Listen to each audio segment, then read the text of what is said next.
Maternal deprivation was initially seen by Bowlby in terms of separation experiences. And one of the things that came out of the review that I did was that although that may be a part of it, it actually isn't the key thing, that one needs to think about deprivation in terms of either a disruption of a relationship or an interference with the functioning of that relationship and not simply with separation. And so one of the things we did early on was to look at whether the effects on the risk of mental disorder were the same for parental divorce and parental death.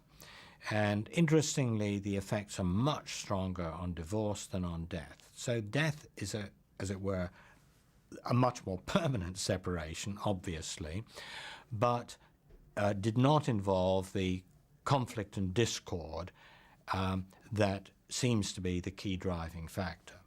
I agreed with Bowlby more than I disagreed, but I did disagree on several key things.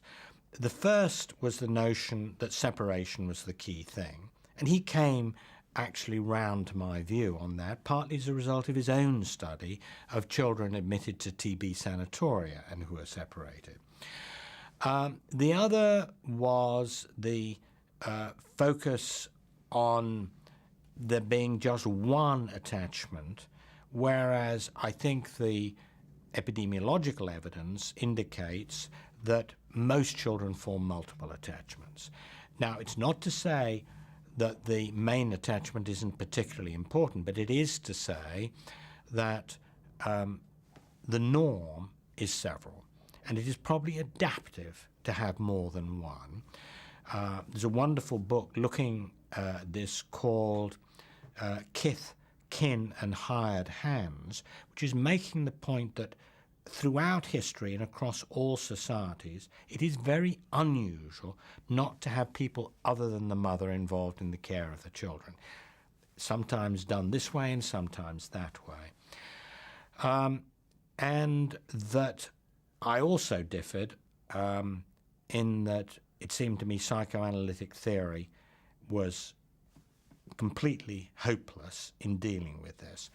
Bowlby initially gave a lot of credit to psychoanalysis, but his theories on attachment were greeted with extreme hostility of a personal kind.